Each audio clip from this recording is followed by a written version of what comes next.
Okay, so when I look back at my time watching Bullet Train, all I can think of is when I was a little kid and I would eat Pop Rocks. It's like... It's a lot of things happening at the same time, and I don't know if it's all good, but it's colorful and loud, and it's something, so I appreciate it. If that makes sense. That sounded like a rap. Did you hear my rhythm? Before getting further into the video, I'm probably gonna give away spoilers, just so you know. So if you haven't seen it, go away and watch the movie. And if you like anything spoiled for you, like sometimes I do because I'm kinda Psychotic. then you know, stay. I'm not gonna say anything. Okay, so Bullet Train is about a bunch of assassins being stuck on a train in Tokyo, or going across Japan, I think, but Tokyo at some point, and just all the shenanigans, All the wacky hijinks that happened when they're all on that train. They're all going for the same suitcase, which has a bunch of money in it, and it gets in people's hands and a bunch of murders happen. This movie has a really interesting and like kind of crazy cast of people. Like one of my favorites is Brian Tyree Henry, who plays Paperboy in Atlanta. Same thing with Zazie Beetz, she's in Atlanta as well. There's Brad Pitt, Joey King, Aaron Taylor Johnson, Bad Bunny, Sandra Bullock's even in it. Logan Lerman's in there. If you grew up on Percy Jackson like I did, Ryan Reynolds has a little appearance in there. It's pretty funny. Michael Shannon's even in there. And a lot of the people, even if they don't have the biggest role, they have certain memorable attributes to themselves or to their characters, or even to the ways that like their scenes were shot. Like Bad Bunny, he had a character called the Wolf, which I thought was pretty funny because it's like Fousey Tube the Wolf as a boxer. Like he's all cool now. Bad Bunny had a scene where they showed his backstory of how his wife died, and it was shot in a really comic book and actiony way that was a little bit different from the rest of the movie, and I appreciated that. There was also that scene, the classic scene of characters fighting while having to be quiet because there's another person in the same room that doesn't know the consequences and doesn't actually know that two people are actually fighting.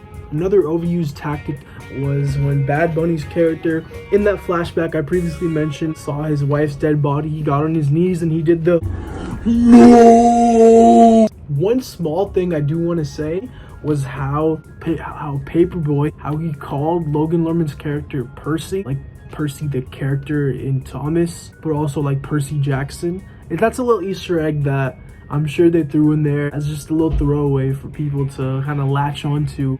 One thing I give credit for in terms of the writing side of Bullet Train was how they kept trying to mislead people into thinking some random characters were gonna be the White Death.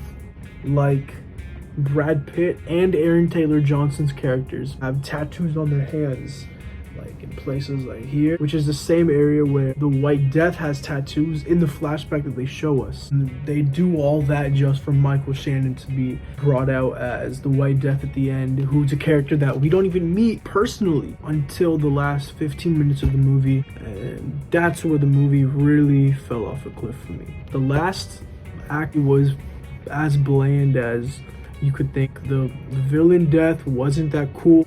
The train just crashed. It looked like any train crash scene that you would see in these kind of movies. And it was cool seeing Joey King get killed off, but they did it in such a boring and non-original way, with her backing off into oncoming traffic and a truck hitting her right across the screen and just plowing her down. And I don't know if you guys know, but that's the second time Joey King has died in that exact same manner on the screen. If you guys can tell me which is the first time, you won't get anything. But tell me, and I'll think you're smart.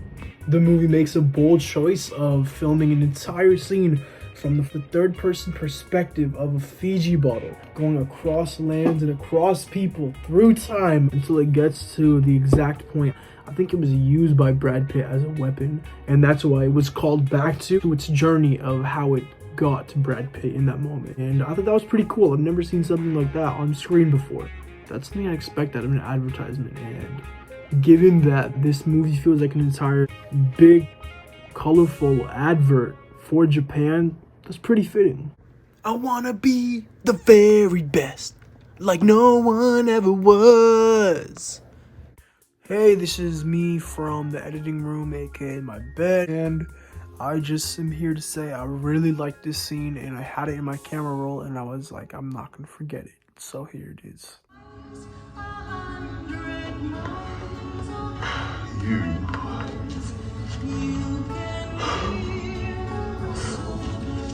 look more like Thomas anyway, right? Don't ask me why. You can tell it's nighttime even though we're obviously indoors in my room. And don't ask me why I have these sick ass glasses on. Because I won't be answering any of your questions. The only question I'll be answering, what is the best movie of 2018? To anyone, my answer is The Darjeeling Limited. And back to Bullet Train. One of the most underrated things about that film that people aren't even talking about is those Japanese covers. It's like Japanese I Need a Hero. What a banger! There's a song called I'm Blowing Bubbles. I drove home to that song right after watching Bullet Train because I was so inspired by the song. No, I wasn't inspired by the song, but it was just really good. It was a really fitting song.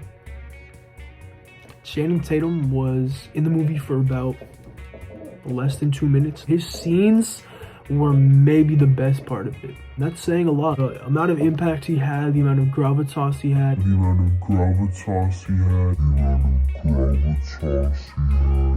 Like, he was just funny. That was it. He was just funny. They had good jokes on screen. As an avid yet honest fan of Brad Pitt, this movie was cool. It's not something I'm jumping to joy for, but it's cool to see Brad Pitt in an action comedy with a new franchise and its own set of unique moving pieces that doesn't have connections or roots to other things in literature or in film. You know, it is undeniable that Bullet Train is in fact a movie that came out this year. All in all, Bullet Train is a 91 divided by 7 minus 7 to the power of 7.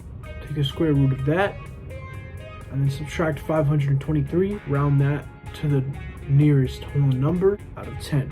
Thanks for watching, guys, and as always, stay brown and stay proud.